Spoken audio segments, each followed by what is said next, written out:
as the special escort for Senator-elect Steve Daines tonight. So we're privileged to have him spend a few minutes with us here before he heads directly to the airport. I don't think there's a person in the room that doesn't know John Tester, so I'm not going to read off the biography. I will just tell you that several years ago I came to the Business Days program without any hair, and he comes here with more hair. Yeah. So I don't know what the deal is. Please help me welcome Senator John Tester. Thanks, Matt. Yeah. Thank you, guys. You don't need to do that, but thank you very much. Well, thanks, Webb, and I'm going to apologize at the beginning here. Normally, when my staff says we got to go, I usually put it off for 3 or 4 more times and do a few more questions and say a few more words, but we do have a plane to catch at 1 o'clock, and unfortunately that plane's probably going to be on time today, so we'll have to make our comments a little more concise. But thank you for being here. I want to thank the Chamber for what they do. I remember being involved when I was in the legislature, and was it Eggs and Issues or Issues and Eggs meetings, which were always a lot of fun to talk about the new legislative session that comes up. And there is excitement around the new, at least I think there's excitement around the new legislative session that's starting today. And tomorrow we'll start the 114th Congress.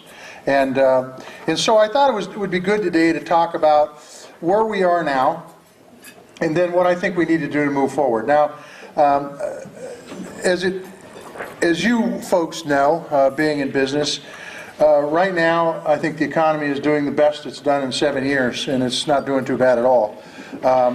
After the biggest downturn in 75 years, the depression or recession, however you want to say, I think we can look out and see folks from ag groups here that will tell you that ag prices are pretty good. Unemployment in the state of Montana is 4.3%, about 1.5% lower than the national average.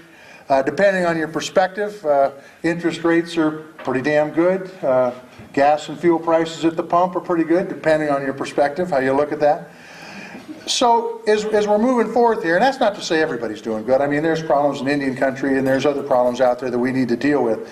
But moving forward, I thought about a few things that I hope the 114th Congress, and quite frankly this legislature, deals with in a way that makes sense for the state and the nation. And I think if we're going to keep the economy moving forth like we know that it needs to happen, there's a few things that has to happen. I think an investment in K-12 education to ensure long-term growth, to give the kids the kind of foundation they need to be competitive, is critically important. It is critically important for all those reasons and a lot more. And I will tell you, I don't think there's any legislators in the room, and that's too bad. They're getting sworn in right now, but that's okay. There's a lot of talk about charter schools, and I'm going to give you 2 stories. It's somewhat worrisome to me, and I'll tell you why. Because education should be for everybody, and a good education should be for everybody, and the success of this country has come because we've had a dynamic public education system. I take the town of Big Sandy, where the ranchers lived out south and the farmers lived out west. They didn't get along with one another. Those damn farmers were breaking up that grass, and the ranchers wanted it for cattle. And the fact of the matter is, all those kids had to go to school in Big Sandy, and they got along, and it made the country a better place. We need to keep that in mind and not segregate because of the country we were born in, or the occupation we're in, or how much money we have. The second story I will tell you is this. During one of my trips to a large city, I talked to a fella who I had a meeting with, and his wife was very involved with charter schools. And I had the same reservations then, and I said, you got to sell me on this. And he looked at me and said, look, it helps a few kids, but it's not the solution. And I said, what do you mean it's not the solution? He says, it doesn't help enough kids. So the bottom line is we have to invest in education. I talked to a guy that runs the Kentucky Fried Chicken in Havre, Montana yesterday. He says, I need a new, keep this in mind, folks, he says, I need a new manager in Havre. I said, well, there she ought to be able to get some people. He says, yeah, it pays $35,000 a year. One of my staff members' father just passed away, taught for 38 years. When he died, his salary was $39,000. Now, you might not want to say there's a cost-quality relationship there, but there is. And if we want to get the best people in the classroom, we're going to have to make an investment in K-12. We also need to invest in 2-year schools and 4-year schools. Why? Folks that are in business in this room know you need a well-trained workforce. You need people you can hire that know the business so that you can be successful. from a 4-year perspective. That same holds true, only it also advances with entrepreneurs being able to move forward. So I think at the federal level in particular, we need to look at things like Pell Grants and ways to make college affordable. I think one of the biggest differences between my generation and the generation that's coming out of college right now is the debt load that generation is coming out of college with. My folks were not rich, but I did not come out with a huge debt at all. In fact, none. And the kids now are coming out with $30,000, $35,000, sometimes even more. So we need to work on the Pell Grants. We need to work on making sure that those interest loans are low. We also need to work on private-public partnerships out there, like the Workforce Investment Opportunity Act that we passed in Congress last year. That's a public-private partnership that provides job search assistance, job training, career training, and vocational rehab. And then the last thing under public-private partnership that we need to encourage, I was able to bring a project called Blackstone Launchpad in from the Blackstone Foundation. And it is on our college campuses right now at MSU and the University of Montana. And it's only been there a short time, but it's been pretty successful in a short tenure. It really establishes links between higher ed, between businesses, maybe some that are in this room today, to talk about the pitfalls in business, and ideas that our young people have out there and how to commercialize those ideas to be able to make a living and empower our economy. The next thing, infrastructure investment. And I don't need to talk to the folks in this room about how important it is to have a long-term highway bill, whether you're a contractor or whether you're a person that uses those roads and bridges. It is critically important.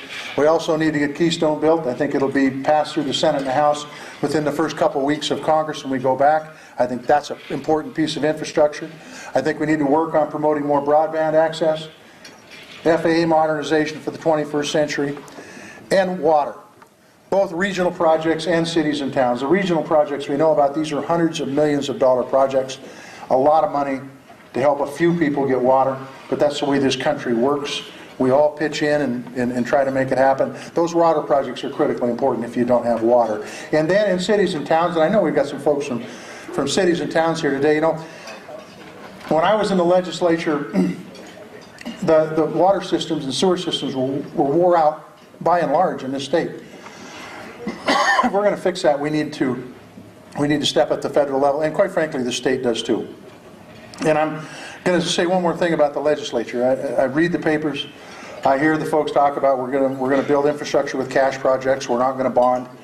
Bonding rates right now are as low as they've ever been in my lifetime, probably. And not to bond to do some of these projects, I think, is not a smart decision from my perspective. Down the line, we might be bonding when interest rates are 6-7%, and quite frankly, why not do it now when that rate is low and get it locked in for 30 years? Healthcare, moving forward. I don't think there's, this is breaking news, changes to the Affordable Health Care Act. I think that's critically important. There's some things we can do to make it work better. We ought to do it. We ought to do it in a bipartisan manner, and hopefully it'll happen early in this Congress. Medicaid expansion has to happen. If it doesn't happen, and in fact, let's just say Affordable Health Care Act goes away. Let's just say it goes away. And we'll not talk about the pre-existing conditions that won't be covered. We won't talk about the lifetime caps that won't be covered. We won't talk about the fact that the charity care will go through the roof. And by the way, in the states that have increased their Medicaid expansion, their charity care has gone down by 30%. So I think it's important that we do this. If it goes away, we go back to an old system, quite frankly, that is not sustainable at all. Now, is the Affordable Health Care Act perfect? I will never be the one to tell you that. It needs work, and it needs work that we all can work on to make it better for business, working families, and particularly middle-class families. The last thing I would say, no, actually a couple more things. Access to capital. Critically important. Where does capital come from in a state like Montana? It comes from community banks. Those banks need to be regulated to reflect the risk that they propose. And quite frankly, there's going to be some opportunities to do some modernization of those regulations as we move forward. And modernization of the code at the federal level for those pharmaceutical and technology companies in particular that want to raise millions of dollars without a whole bunch of paperwork initially, to be able to get that expanded up to create the kind of jobs that we can. And then last, I will just tell you this. It has been hyper-partisan in Washington, D.C. for a good number of years. And I think there is a direct connection between the amount of money that's being spent on campaigns and that hyper-partisanship. And I think at the point in time where we can come together and work in a bipartisan way to get campaign finance under control, this country will be a better place and our democracy will be vigorous. Let me give you an example. Last year we had a housing finance bill that fixed Fannie Mae and Freddie Mac. Those of you in housing know that Fannie Mae and Freddie Mac are in conservatorship right now. We had housing finance that protected taxpayers, preserved the 30-year note, and moved the housing finance system that we have in this country into the 21st century. There was a hedge fund in New York City that didn't like the bill.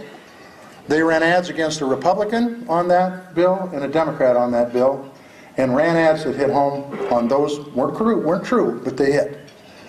And that bill didn't move anywhere. That is not how our democracy is to work. And so we need some finance reform, no ifs, ands about it. In conclusion, I would just say this. Montana was built by working together. It was built by openness in government, critically important. It was built by vigorous debate, and it was built by common sense. I think all of us need to demand that, both from the state legislature and from the federal government. Thank you all for having me here today. If you have any questions, I'd be more than happy. Can I take one? I'll get out of here. I'm going to take one. I'm going to take one question. Can I get one, Webb? Question? Unless it's really an easy group, then I guess I hit an airplane. All right, Terrorism Risk Insurance Act. Terrorism risk. Work comp just added or continued the money assessed on our premium Yes. because it did not get passed. That's exactly right. It's and let's hope we don't get a terrorism attack.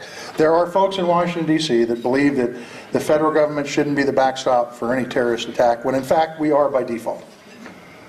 And the Terrorism Risk Insurance Act that should have been passed during the lame duck, that I probably told Lanny it was going to get passed during the lame duck, didn't get passed during the lame duck, because once again we had a few people that had the ability to put a hold on that bill and stop it from moving forward. That is a top issue moving forward as we go back into the Congress. Not only for workman's comp, but also if we have a terrorist attack, stuff's got to get rebuilt. And if we have a mechanism by which to rebuild that holds the taxpayers harmless, it's a much better system than just a free-for-all. Thank you all very, very much. Have a great time today. Thanks, Webb.